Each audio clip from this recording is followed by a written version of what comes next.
Side खबरों के लिए सब्सक्राइब करें फ्लेम मीडिया और उसके बाद बेल आइकन को प्रेस करें ताकि सबसे पहले आपको मिले एक्सक्लूसिव खबरें।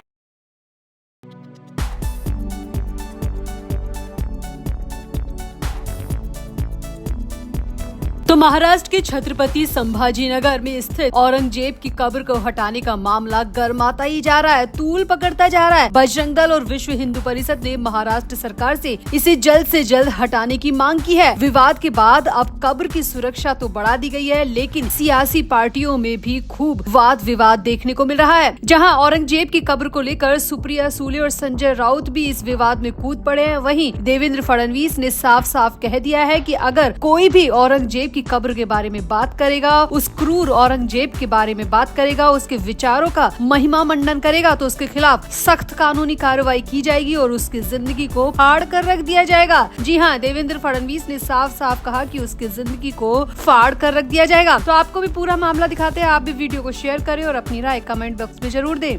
तो महाराष्ट्र में मुख्यमंत्री देवेंद्र फडणवीस ने भिवंडी के शिव क्षेत्र मराठेपाड़ा में छत्रपति शिवाजी महाराज मंदिर के लोकार्पण कार्यक्रम में शिरकत की। इस दौरान सीएम फडणवीस ने कहा कि छत्रपति शिवाजी महाराज की वजह से ही हम इस देश में अपने इष्ट देवताओं के मंदिरों के दर्शन कर पाए। उन्होंने देश और धर्म के लिए लड़कर स्वराज की स्थापना की थी। सीएम फडणवीस ने कहा कि जिस प्रकार हनुमान जी के दर्शन के बिना भगवान श्री राम के दर्शन पूरे नहीं होते, उसी तरह छत्रपति शिवाजी महाराज के दर्शन के बिना किसी भी देवता के दर्शन पूरे नहीं होते। कार्यक्रम के बाद सीएम फडणवीस मीडिया से भी मुखातिब हुए और उस दौरान मीडिया वालों ने सीएम फडणवीस से औरंगजेब की कब्र को लेकर कई सवाल किए। औरंगजेब की कब्र को लेकर सीएम फडणवीस से पूछा गया कि क्या विहिप और बजरंग दल की मांगों को माना जाएगा। जो विवाद बढ़ता जा रहा है उस पर आपका क्या कहना है। तो सीएम फडणवीस ने साफ साफ कहा कि औरंगजेब की कब्र को हटाने का मामला हमें भी पता है कि ज्यादा बढ़ता जा रहा है। अब इस पर जो फैसला लेना है वो हम लेंगे, लेकिन फिलहाल मैं इतना कह दूं कि औरंगजेब का अगर किसी ने भी महिमा मंडन किया, उस क्रूर और बर्बर औरंगजेब का किसी ने भी महिमा मंडन करने की कोशिश की, तो हम उसे फाड़ कर रख देंगे, उसकी जिंदगी उथल पुथल करके रख देंगे। क्योंकि औरंगजेब की तारीफ करने वालों को इस देश में, महाराष्ट्र में रहने का हक नहीं है। अगर किसी ने भी की तो हम उन्हें यहाँ पर रहने नहीं देंगे, उनकी जिंदगी को मुहाल कर देंगे। सीएम फडणवीस औरंगजेब का नाम सुनते ही बेहद गुस्से में आ गए और उन्होंने साफ साफ चेतावनी दे दी कि अगर किसी ने भी औरंगजेब के विचारों को लेकर महिमा मंडन करने की कोशिश की, तारीफ करने की कोशिश की, तो उसका रहना मुश्किल कर दिया जाएगा।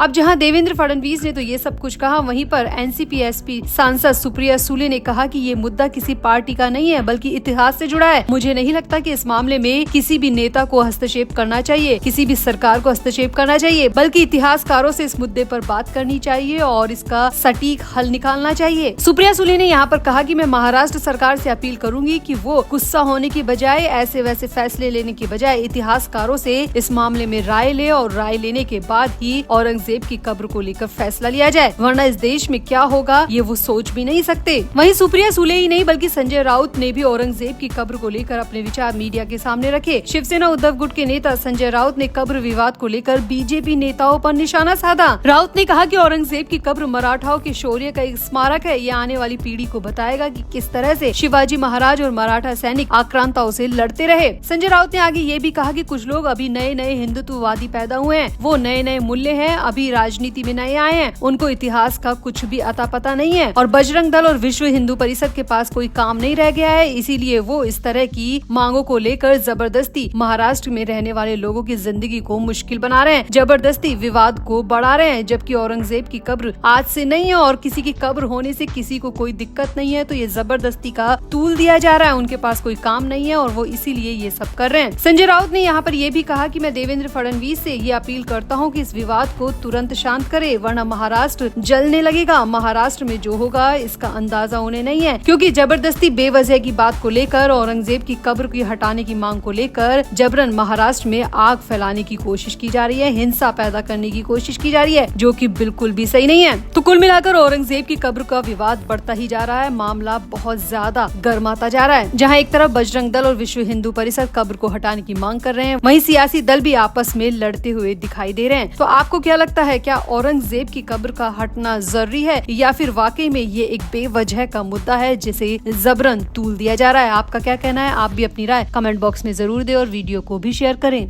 तो महाराष्ट्र में होने वाले विधानसभा उपचुनाव के लिए बीजेपी ने अपने कैंडिडेट की लिस्ट जारी कर दी है। बीजेपी ने यहाँ पर फिलहाल 3 नामों की लिस्ट जारी कर दी है। बीजेपी द्वारा जारी इस लिस्ट में संदीप दिवाकर राव जोशी, संजय किशन राव केनेकर, दादा राव यादव राव केचे का नाम शामिल है। आपको बता दें कि यहाँ पर 5 सीटों के लिए उपचुनाव होने हैं और फिलहाल बीजेपी ने 3 नामों पर लिस्ट जारी कर दी है और जो 2 सीटें बची है उस पर कहा जा रहा है कि एक एकनाथ शिंदे की तरफ से और एक एनसीपी यानी कि अजित पवार की तरफ से कैंडिडेट खड़ा किया जाएगा और माना जा रहा है कि ये 5 ही सीट बीजेपी यानी कि महायुति के हिस्से में सीधे गिर जाएगी और हो ये भी सकता है कि चुनाव की जरूरत ही ना पड़े, 27 मार्च को वोटिंग की जरूरत ही ना पड़े और सीधे ही ये 5 सीट महायुति यानी कि बीजेपी के हिस्से में आ जाएगी। क्योंकि आपको यहाँ पर बता दें कि महाराष्ट्र विधानसभा में 288 विधायक है, बीजेपी के 132 विधायक है, एकनाथ शिंदे की शिवसेना के 57 और अजित पवार की एनसीपी के 41 विधायक है। सत्तारूढ़ बीजेपी, शिवसेना और एनसीपी गठबंधन को 5 खाली सीटों पर जीत मिलने की संभावना पूरी दिख रही है। चुनाव आयोग के मुताबिक उपचुनाव 27 मार्च को होने हैं। नवंबर 2024 के विधानसभा चुनाव में 5 एमएलसी की जीत की वजह से चुनाव कराने की जरूरत पड़ रही है। चुनाव जीतने वाले एमएलसी में से 3 बीजेपी से थे, एक शिवसेना और एक एनसीपी के सदस्य थे और इसीलिए बीजेपी ने अपने 3 कैंडिडेट की लिस्ट जारी कर दी है और अब शिवसेना और एनसीपी यानी कि एकनाथ शिंदे और अजित पवार की तरफ से एक